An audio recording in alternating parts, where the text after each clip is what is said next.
So this is a very short video on how to create a camera in Maya, and this is really a beginner's tutorial to show you how to create a camera and specifically a shot camera, sometimes called a render cam, so that you have a single camera that can be used to render out the shot. That is, as it were, your master camera, the one you're going to use, the one that the audience will see. So what I've done here is I've opened up a shot that I animated a little while ago. If I look in the perspective window, you can see I've got a little yellow beetle just driving along for about 200 frames. It's about 8 seconds roughly, and that's all it is. It's just a simple piece of animation on a little car. So what we want to do is go ahead and create a camera. Now if I hit the space bar, I'll get the standard Maya 4-way split, but in general we don't really want that when we're animating. So I'm going to go Panels, Layouts, 3 panes, Split Top. That's Panels, Layouts, 3 panes, Split Top. And on the left hand side here I'm going to select the perspective view, and down here I'm going to select the graph editor. This is our standard animator's layout, or rather it will be when we've created the shot camera. So I'm just going to hit, and actually what you can do is you can go ahead and save that. If you go here on the left hand side under panel layouts, you can right click and save current layout. Oh, you can't see that because it's just off the screen, but you can.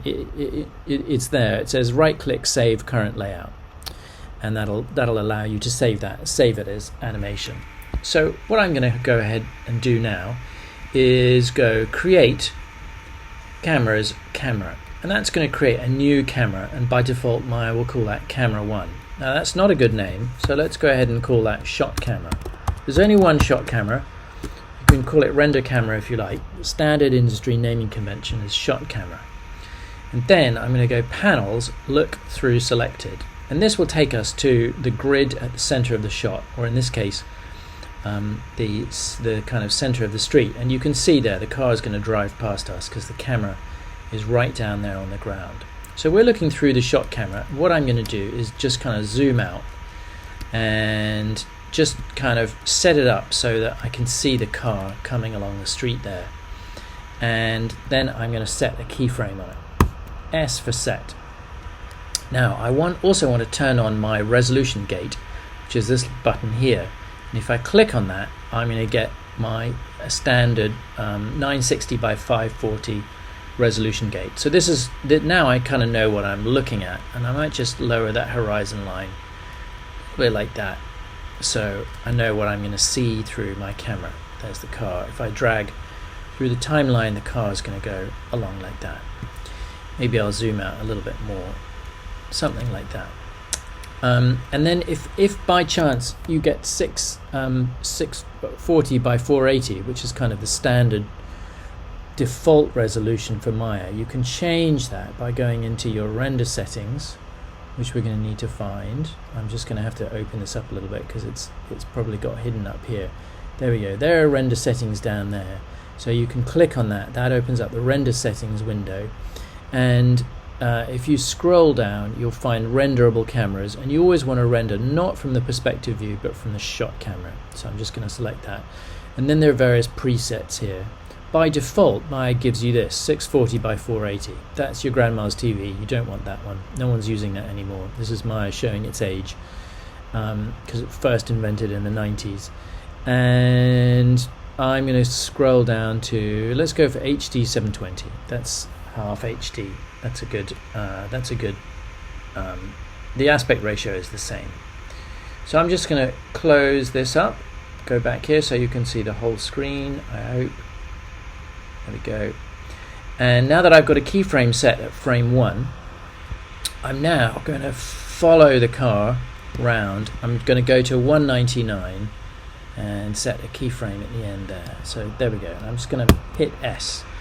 So now my camera is going to follow the car as it goes around. Now I can see it's not really working yet, so I want to catch up with the car around about here. I want as few keyframes as I can get away with, because if you go to a live action set, the most popular camera is a Steadicam. So I'm just going to hit S there, and it's called Steadicam for a reason. Okay, so that's happening a little quickly, so I don't want to So let's just catch up with that there, something like that. There we go, something like that. It's a little clunky. What I can do is if I hit A in the graph editor, I'm going to get my camera, and I might be, what I really want to do is kind of adjust these curves so that, you know, it's all pretty smooth.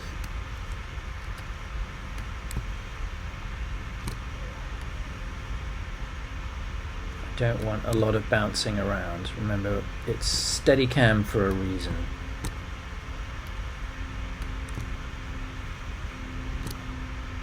So I'm just kind of tweaking my curves. And what I can also do is flatten it off at the end. If I flatten those tangents at the end using the Flatten Tangents button, that's this one here, I should get a nice ease in at the end. So if I go ahead and do that again, something like that. I have a feeling my car may be traveling. No, it's traveling forwards. There we go. Now, I don't say this is the most brilliant camera. It's floating a little bit at the end there. I'm not sure exactly where it's floating, but if I make sure I've got my camera selected, hit spacebar, press A in the graph editor, I should be able to just see, I think it's that. I think that's what's causing that flotation. That one probably too. So I'm just kind of trying to avoid anything that's kind of annoyingly floaty. There we go, let's try that. Yeah, still got a little bit of, but that's alright, it'll do. Anyway, the point is not to perfect the camera in this shot, the point is to show you how to create a shot camera. Once I'm happy with it, I go ahead and I can click on the lock camera button up here, which will make everything go grey, and then I can unlock it. Actually no, I didn't want to do that. Let's go back to the channel box, and I can unlock it again by just clicking on that again, and it will unlock. If that button isn't working for you, sometimes it doesn't work, you can drag select these guys here just to translates and rotates, then right click and go lock selected, and it will do the same thing. Now if I hit spacebar, I've got my standard animation set up. I've got my camera view there on the right, and then I've got my perspective view where I can still dolly, move and zoom. This is the bit of the shot where I can now move around, because I don't want to move around in the camera view, because I'll by definition kick over the camera, which I don't want to do, and which you would never do on a live action set. And I've got my graph editor underneath. So that is how to set up a camera, a shot camera in Maya.